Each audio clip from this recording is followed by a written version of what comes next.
This is One on One.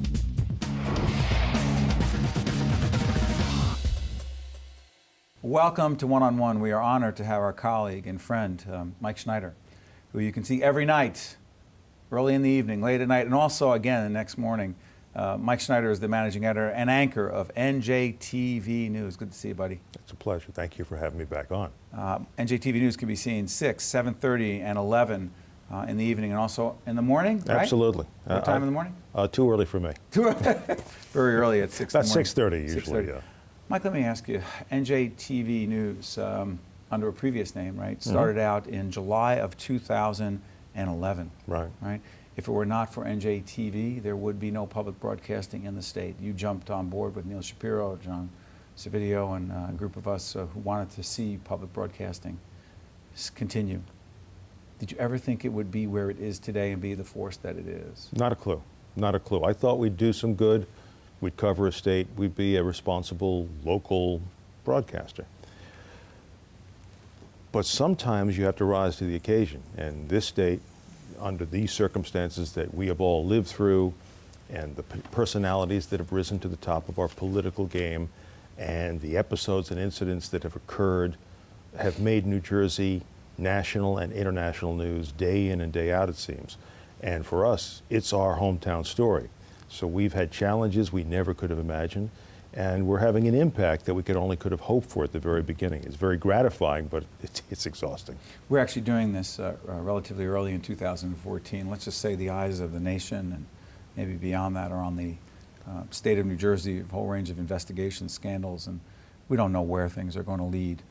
And NJTV News is the place that people go for objective analysis. You can go, did you know this, Mike? You can go to cable news late in the evening and find people with a clear point of view and predict those views every night. Do you know that? I've heard something about that. I tell you what, there are nights when I go home from work and my wife, who's a physician, gets home from her office and we sit down and she wants to watch the news. She looks at me and she always says, you must be tired of this, but I haven't seen what's going on in the world. And I said, no, because I like to see what else and who else is covering what. Because I worked at one time or another at most of those places anyway. Yeah, we'll talk about that in a moment. And so we'll sit there and we'll put on.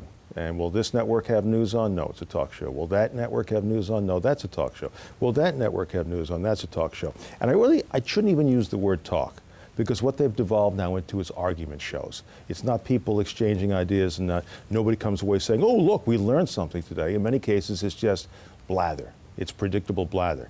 You know, you do a talk show, an interview show, I do them as well, where we come in, we ask questions that just pop into our minds, we do some research, but we also just follow the conversation, right? And we go away, and hopefully the audience goes away having learned something, and there's something good that comes out of it. You can't find a lot of that on most other outlets these days, and you can't find a lot of news on so-called news channels anymore. As we talk to Mike, you'll see Mike's Twitter information up there. He tweets on a regular basis valuable information, but also the other part of this is that there's a very strong digital presence, an online presence, njtvonline.org. Jackie Cook, our producer, if we can put that up there. There are a whole range of, not just if you've missed the program, if you missed NJTV News, on the air, you can catch it online. But the other thing, Mike, quick talk about this. You're often asking very relevant questions to people in the state of New Jersey, asking them to be a part of the conversation on that website. Why is that so important? Well, because for one thing, it's it's research. It lets us know if we're plugging into issues that are germane to people's lives. But it's also very important to us to hear what viewers have to think about our coverage and about the issues themselves. And we started doing these social media questions at the beginning, and to be quite honest, I'm from a different generation of communications, so the digital stuff is new to me. And I had, like many of my colleagues of my age, have had to struggle with how do we use this so it's not just a gimmick, it's not just a toy, it's not something that's hype. How do we use it to our advantage?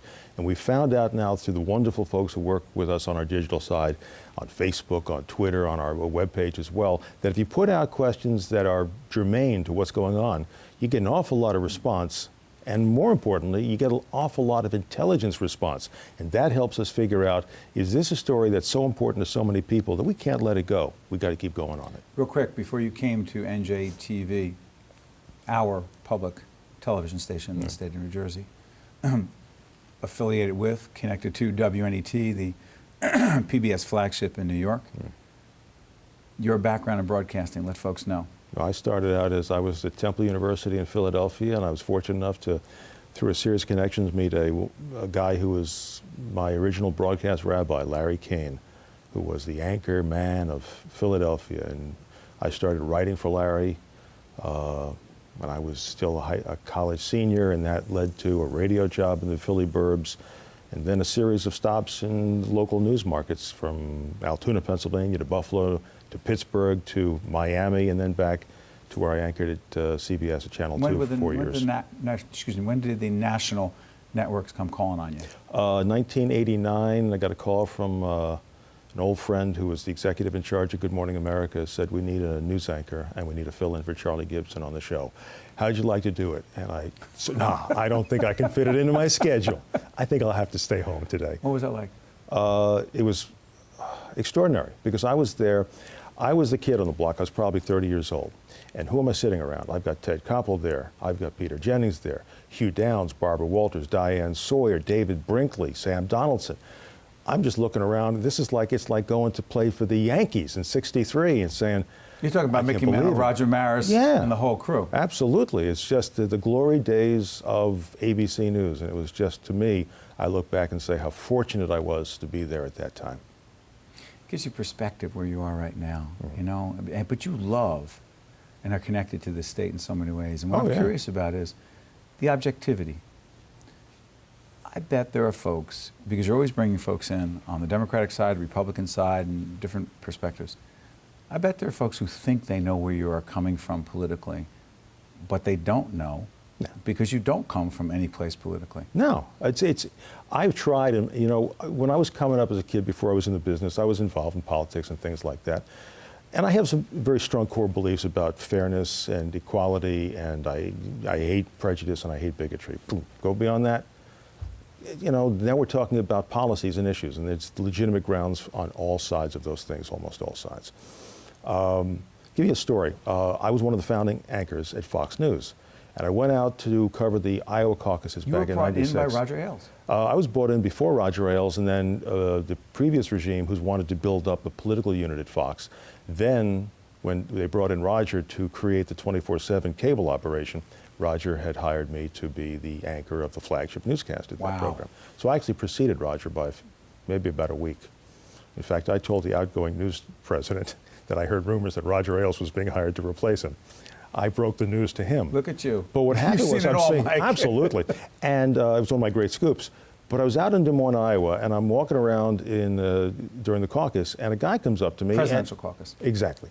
And there's a guy comes up to me, he's got a little boy, and he's dressed like a farmer, which, you know, is a stereotype, but it turns out he is a farmer. He recognized him. He said, Mr. Schneider, I just want to know how much, want you to know how much I respect what you do and how you tell me, because I have a lot of trouble with a lot of the media because I think they're too liberal. And I was about to say, well, listen, I'm not necessarily what you, and he said, I don't know what you are. I don't want to know what you are. I just want you to know that I think you tell me the truth. And that's a compliment that I carry with me every day of my career. That's all there is, right? Yep. Before I let you out of here, Mike, the future of NJTV News as you see it. We're growing. I mean, we're growing. The audience has grown exponentially.